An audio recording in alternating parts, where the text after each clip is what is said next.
chances were mine. We played hide and seek for hours, raised our shadows among the pines.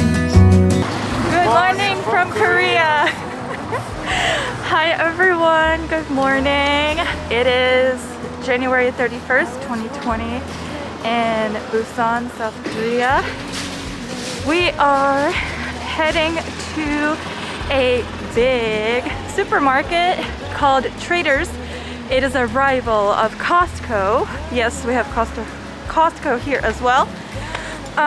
We just need to get a few things for the house, some food, and then later on we're gonna go to a friend's house. So yeah, that's kind of the plan for our New Year's Eve.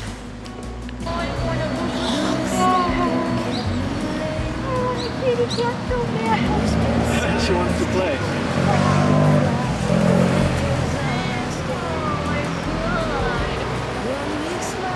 I think this cat's a little spoiled, I can tell.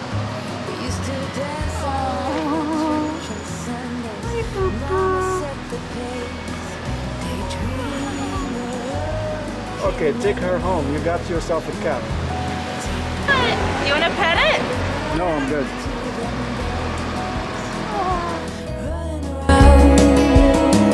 In a gown and a crown, barefoot.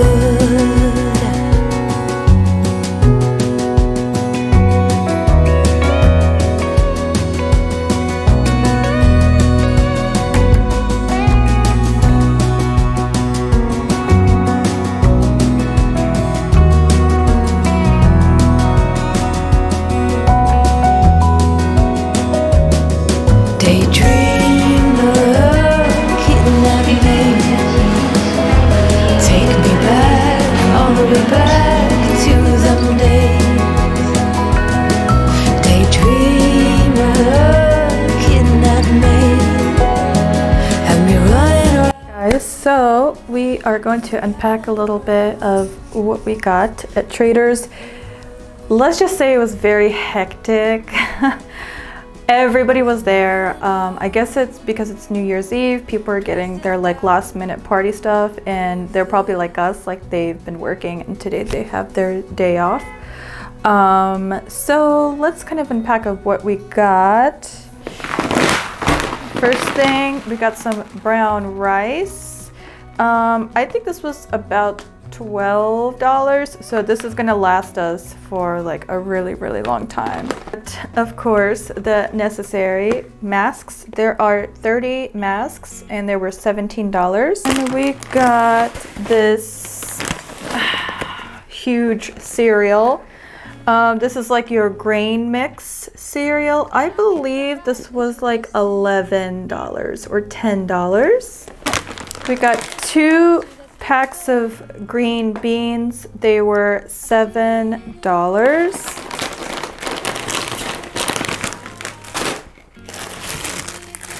Broccoli. This was about $3, $3 or $4. Stocked up on some butter. This was $8. Potatoes, $8. Garlic, some crushed garlic. I believe this was around $10. Mochi ice cream. The babe has not tried it yet, so we're gonna try it. The essentials, Arm & Hammer. I think this was around $11 or $12. Tuna. This is actually kind of expensive. I don't quite remember how much this was. Black pepper, because I can't find it anywhere, so we just stocked up here. This was, I think, like $6. Mushrooms, oyster mushrooms. These were $3. Spaghetti sauce, around $10, $11.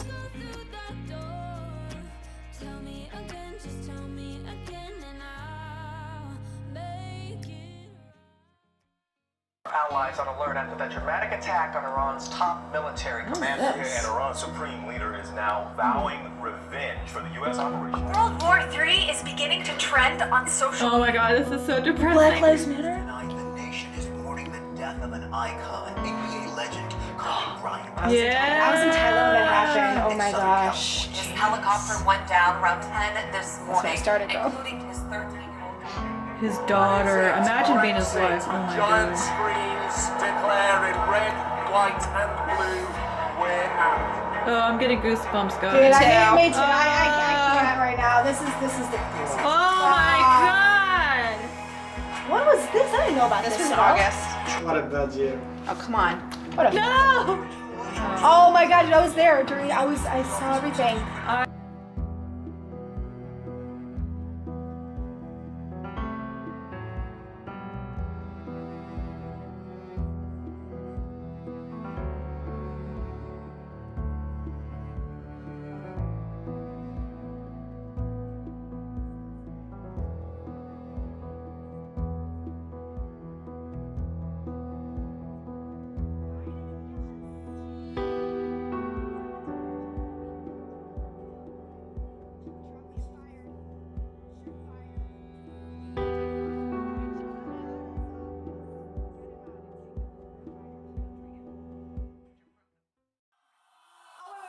Sorry. Hold on. 6, 6, 5. Wow, this is long. Right. 4. Hannah. 1. Jewel. Hannah. 1. Happy New Year!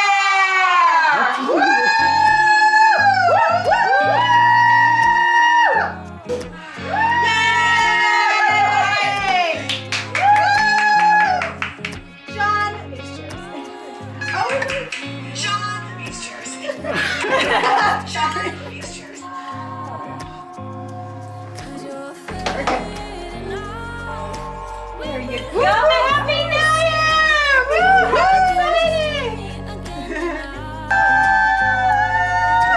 Yay! Awesome. Thank you. Tell me again, just tell me again, and I'll make it right.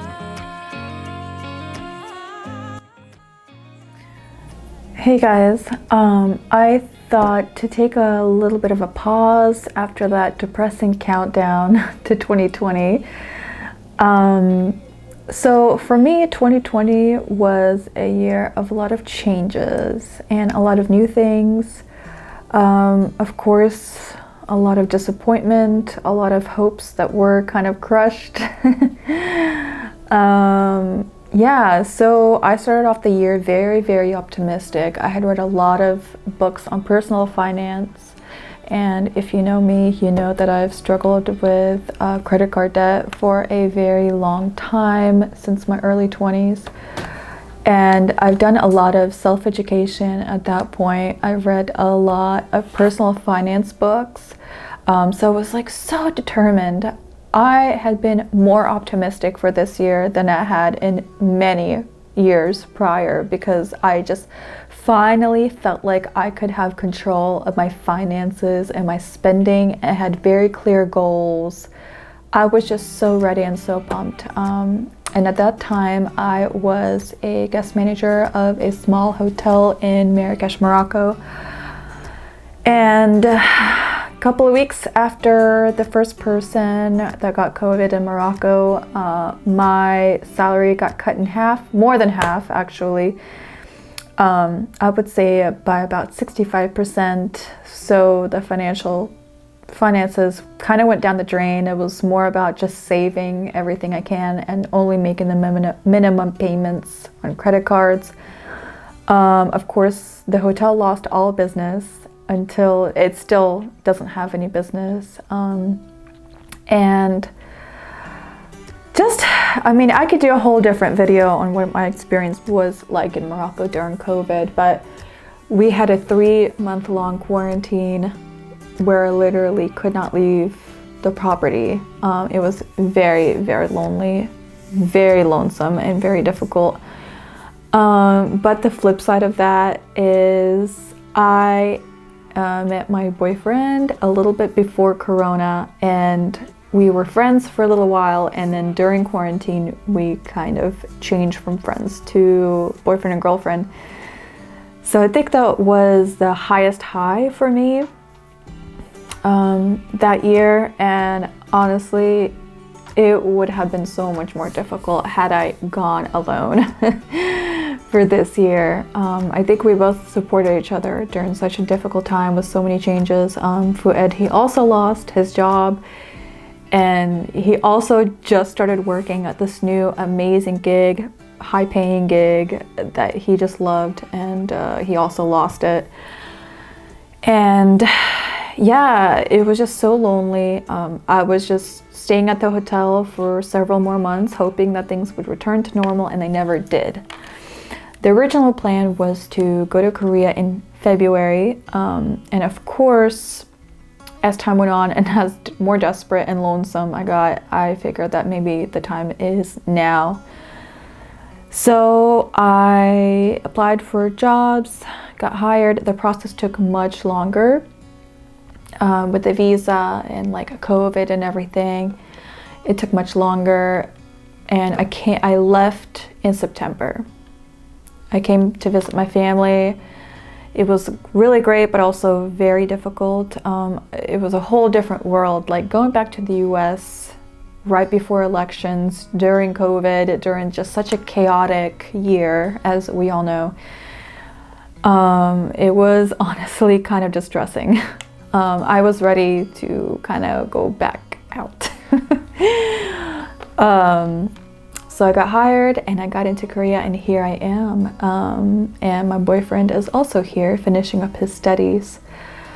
So in a sense, the whole year was like literally a huge blessing and a big curse, right?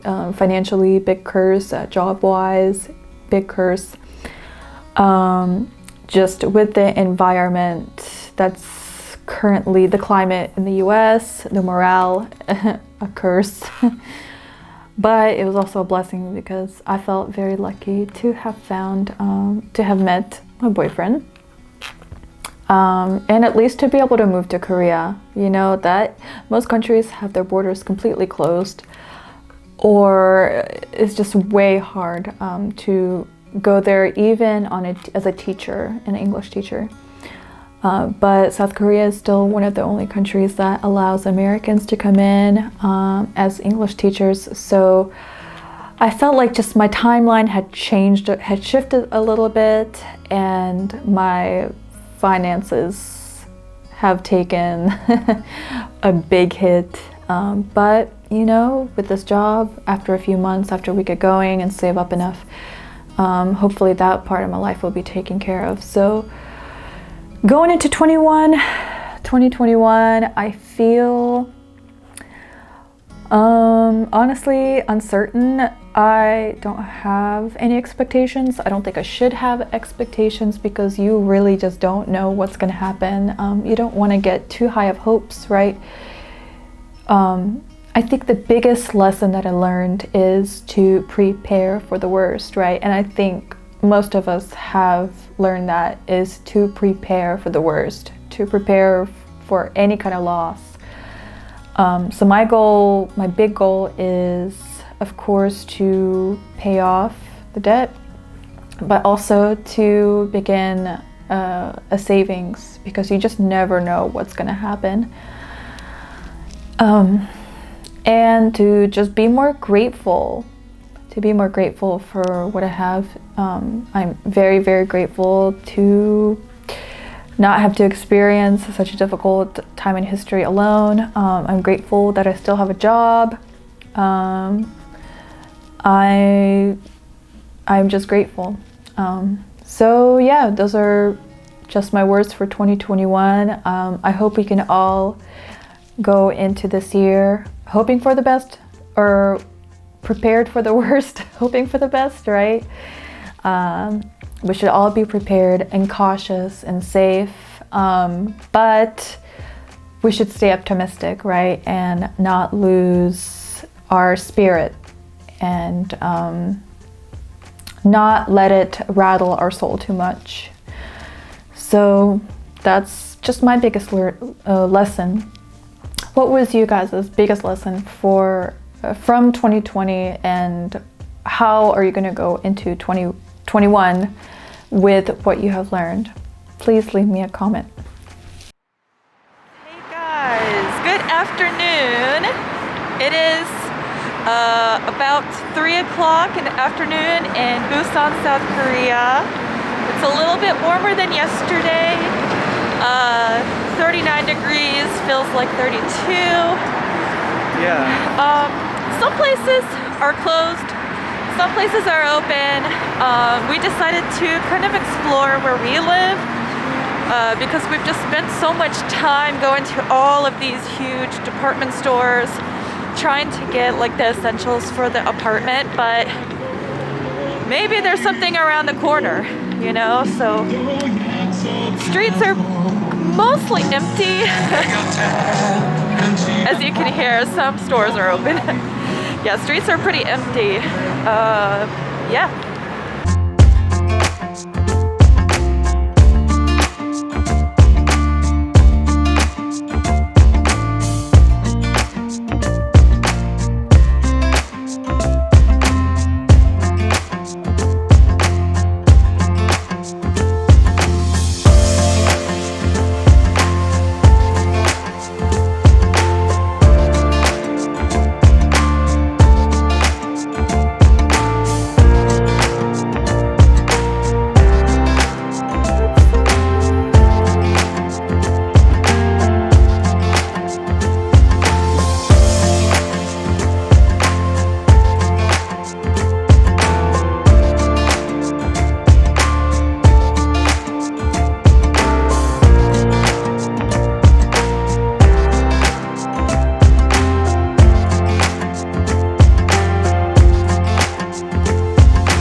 So we've done a little bit walking around the area and seen a few places that are near the house. What do you think of where we live? This place is like a very traditional area of Korea. Like it's not. I mean, there are few skyscrapers. It's like if you just want to live near locals and like see like those restaurants where like old people and just like to see the slow paced life, you can come to places like this, and it's nice, right? Yeah, it's nice. There's really not much to do or see here. It's like super residential. We're probably the only foreigners here. So I think to make any like purchases other than very simple things like a few vegetables and fruit, we're gonna have to go a little bit out of our way. But we found a few places to eat at, like chicken places and pizza places. But yeah, that is kind of our thoughts.